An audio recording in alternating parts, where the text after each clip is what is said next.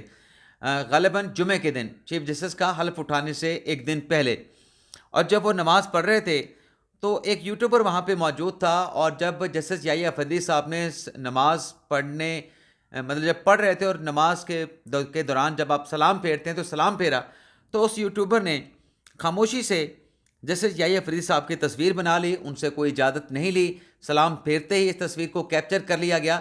تو اس پہ chief justice یحییٰ افریدی صاحب نے کچھ ریئیکشن اس وقت تو نہیں دیا، وہ خاموشی سے اٹھ کے چلے گئے، لیکن پھر سپریم کورٹ کے اسٹاف کو بلایا اور پوچھا ایس پی سیکیورٹی کدھر ہیں، اور پھر ایس پی سیکیورٹی کے حوالے سے وہ ایک سرکاری میٹنگ میں نکلے، یہ بتایا گیا، اور پھر یہ ہوا کہ جسٹس یحییٰ افریدی نے حکم دیا کہ ان کی وہاں سے ٹرانسفر کیا جائے، تو اس کا وہاں سے جو ہے وہ ٹرانسفر ہوا ہے، اور ابھی نئے security S P mister Kiani supreme court پہنچے ہیں، اور یعنی مسٹر کیانی نئے سپریم کورٹ کے ایس پی سیکیورٹی ہیں جنہوں نے چارج سنبھالیا ہے۔ اور اب ناظرین بہت ساری چیزیں سامنے آ رہی ہیں کہ سپریم کورٹ کے رپورٹرز کو ریگولیٹ کیا جائے گا، یا پھر سپریم کورٹ کے رپورٹرز کو انٹری نہیں دی جائے گی۔ ایسا ناظرین اگر کوئی ایکشن ہوتا ہے تو کل بھی میں نے ایک ڈیٹیل میں ولاگ کیا تھا، یہ میرے خیال سے ایک امتیازی ایکشن ہوگا، وہ اس لیے کہ جس نے حرکت کی ہے اس کے خلاف بالکل ایکشن ہو، اس کی شناخت کی جائے، قانون اس کے خلاف جو کارروائی کرنے کا کہتا ہے قانون وہ راستہ اختیار کرے، لیکن جن لوگوں نے کچھ نہیں کیا، جن کا کوئی تعلق نہیں، جو اس طرح کی حرکتیں نہیں کرتے، میرے خیال سے ان کو کسی اور کے کیے کی جو سزا ہے وہ نہیں ملنی چاہیے۔ لیکن بہرحال ناظرین، کل جب ایوان صدر میں چیف جسٹس کی تقریب حلف برداری تھی تو اس میں جیسا کہ آپ نے خبریں پڑھی ہوں گی کہ تمام سپریم کورٹ کے جج صاحبان موجود تھے، ماسوائے جسٹس منصور علی شاہ صاحب جو کہ عمرے کی ادائیگی کے لیے سعودی عرب میں ہیں۔ سابق چیف جسٹس صاحبان بھی اس تقریب میں شرکت کے لیے آئے ہوئے تھے، تو جب حلف اٹھایا افریدی صاحب نے، اور افریدی صاحب نے آ کے جب ہینڈ شیک کیا یا وہ ان کا بندیال صاحب کے ساتھ آمنا سامنا ہوا، وہ ہوتا ہے جب آپ حلف اٹھاتے ہیں تو آپ کی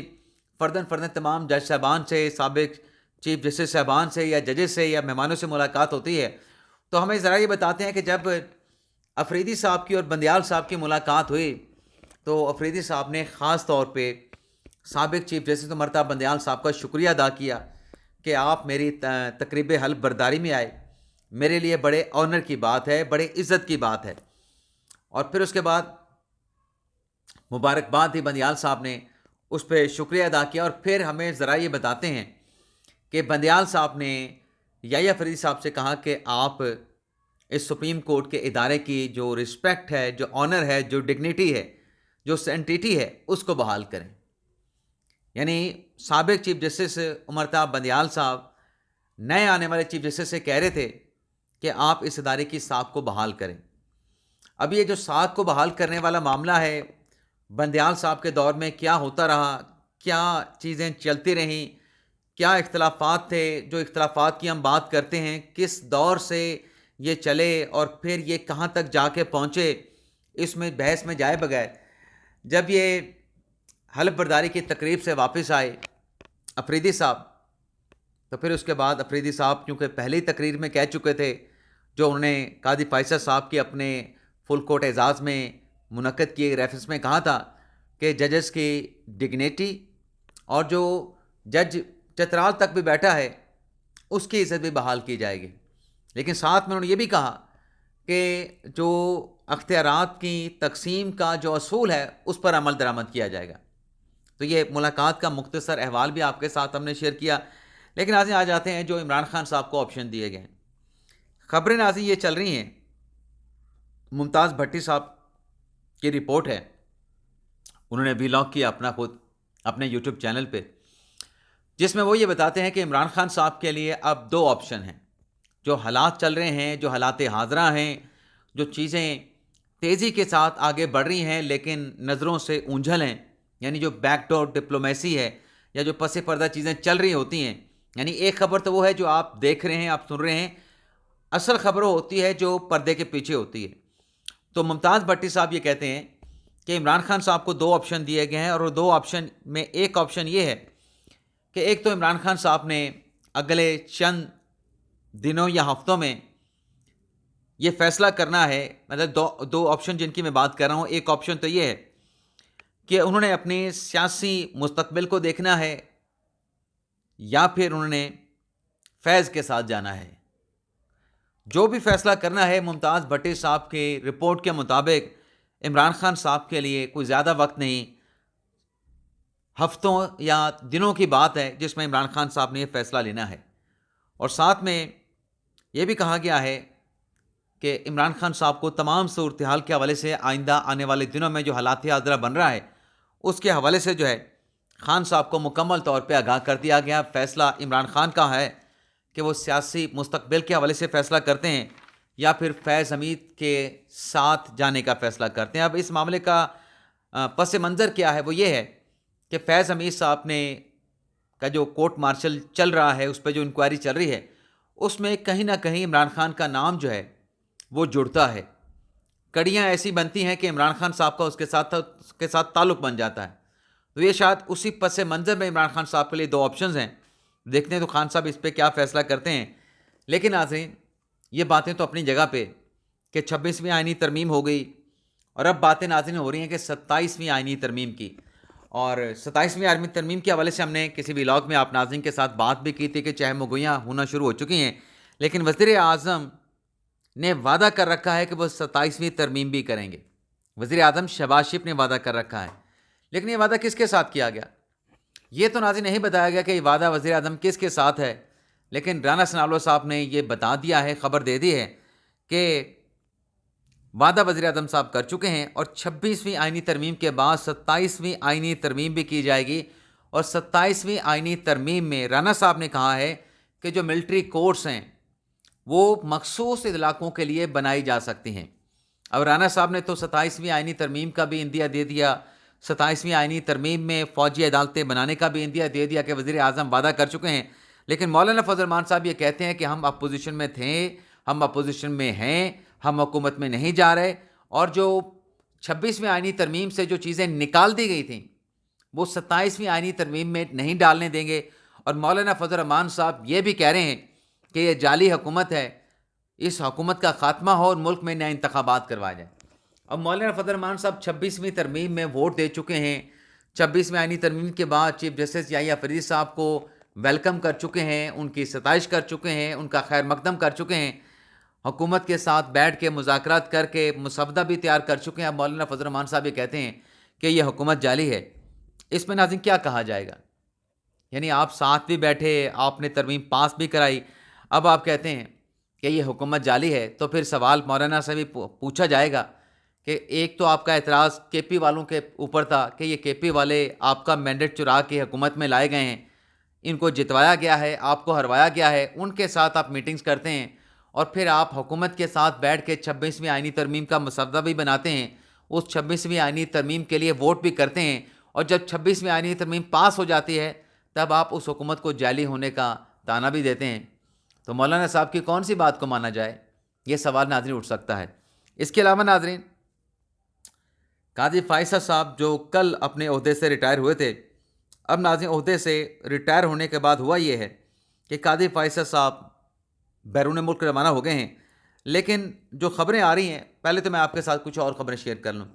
ایک تو یہ ہے کہ قاضی فائصہ صاحب لندن جائیں گے، بذریعہ ترکی انہوں نے جانا ہے، اور پھر وہاں سے ان کی ہمشیرہ بیمار ہے غالباً ترکی میں، اگر میں غلط نہیں، وہاں پہ ان کی عیادت کے لیے جائیں گے، اور پھر ترکی سے واپسی پر وہ اپنی اہلیہ کے ساتھ عمرہ کریں گے، عمرہ ادا کریں گے، مکہ جائیں گے، مدینہ جائیں گے، پھر وہاں سے ان کی جو میری تے اطلاع ہے ان کی پاکستان میں واپسی ہوگی. غالباً 1.5-2 مہینے لگ سکتے ہیں اس سارے پروسیس میں. لیکن ایک ویڈیو سوشل میڈیا پہ چل رہی ہے جس میں آپ دیکھ سکتے ہیں کہ کل جو میاں عقیل افضل صاحب میرے بلاگ میں کہہ رہے تھے کہ جو سیکیورٹی اسٹاف ہے چیف جسٹس قاضی فائصہ کا، ان سے جب میاں عقیل افضل کی بات ہوئی، انہوں نے کہا کہ یہ درویش صفت انسان ہے، درویش طبیعت انسان ہے. لیکن جو سوشل میڈیا پہ ویڈیو وائرل ہو رہی ہے، میرے خیال سے اس نے ثبوت دے دیا کہ قاضی فائز عیسیٰ واقعی درویش طبیعت انسان ہے، درویش صفت انسان ہے، جس میں وہ اکانومی کلاس میں بیٹھ کے سفر کر رہے ہیں اپنی اہلیہ کے ساتھ، اور عام لوگوں کی طرح جا رہے ہیں۔ لیکن جو ان پہ اللہ تعالیٰ مہربان ہوا ہے، تو خبر ناظرین برطانیہ سے یہ آئی ہے کہ جو برطانیہ کی قدیم قانونی درسگاہ ہے مڈل ٹیمپل، اس میں ان کے اعزاز میں منعقدہ تقریب میں شرکت کے لیے جو ہے وہ قاضی فائصہ وہاں پہ گئے ہیں، اور قاضی فائصہ کو یہ اعزاز حاصل ہے کہ وہ پاکستان کی پہلی شخصیت ہیں جنہیں مڈل ٹیمپل میں بطور بینچر منتخب کیا گیا ہے۔ یہ ناظر عبدالقیوم صدیقی صاحب کی خبر ہے، لیکن کچھ ساتھیوں کی طرف سے، کچھ فالورز کی طرف سے یہ پیغام مجھے آلریڈی بھیجا گیا تھا کہ یہ بات درست نہیں ہے کہ قاضی فائصہ پاکستان کی پہلی شخصیت ہیں جو مڈل ٹیمپل میں بطور بینچر منتخب ہوئی ہیں۔ اس سے پہلے مجھے بتایا گیا کہ جسٹس عائشہ ملک صاحبہ بھی 2022 میں بینچر منتخب ان کو کیا گیا تھا۔ لیکن بہرحال اس رپورٹ کے مطابق جو کہ قیوم صدیقی صاحب نے رپورٹ کی ہے کہ سابق چیف جسٹس قاضی فائصہ کو اس سال مئی میں تقریب میں شرکت کی دعوت دی گئی تھی مڈل ٹیمپل درسگاہ کی طرف سے، یونیورسٹی کی طرف سے، لیکن قاضی فائصہ نے، اچھا وہ درسگاہ لکھا ہوا ہے، میں اس کو یونیورسٹی نہیں کہوں گا، تو قاضی فائصہ نے اس عظیم قانونی درسگاہ سے قانون کی تعلیم حاصل کی تھی۔ ان کے والد قاضی عیسیٰ بھی مڈل ٹیمپل کے گریجویٹ تھے۔ قاضی فائز عیسیٰ نے مڈل ٹیمپل کی انتظامیہ کو لکھا تھا کہ وہ 25 اکتوبر کو اپنی ریٹائرمنٹ کے بعد ہی اس جو بھی ایونٹ تھا اس میں شرکت کر سکتے ہیں، جس پر ان کے اعزاز میں جو تقریب ہے وہ 29 اکتوبر کو مقرر کی گئی تھی، یعنی قاضی صاحب کے اعزاز میں یہ تقریب جو ہے یہ مڈل ٹیمپل درسگاہ میں جو ہے وہ منعقد کی گئی ہے۔ مڈل ٹیمپل لندن کی 4 تاریخی اور معتبر قانونی اداروں میں سے ایک ہے جنہیں انز آف کورٹ کہا جاتا ہے۔ ان اداروں میں قانون کے طلباء کو تربیت دی جاتی ہے اور وکالت میں داخلے کے لیے لائسنس بھی دیا جاتا ہے۔ مڈل ٹیمپل کی بنیاد 14ویں صدی میں رکھی گئی تھی، اور یہ صدیوں سے برطانوی قانون کے مرکز میں ایک اہم مقام جو ہے وہ رکھتی ہے، اور یہ ادارہ وکلاء کو بار میں شمولیت کے لیے تربیت اور لائسنس فراہم کرتا ہے۔ اس کے ممبران میں نہ صرف برطانوی بلکہ عالمی سطح پر کئی اہم قانونی شخصیات بھی شامل رہی ہیں۔ تو یہ تھا ناظرین آج کا ہمارا ویلاگ۔ آپ سے اجازت چاہتے ہیں، اللہ تعالی ہم سب کا حامی ناصر، اپنی دعاؤں میں یاد رکھیے گا۔ اللہ حافظ۔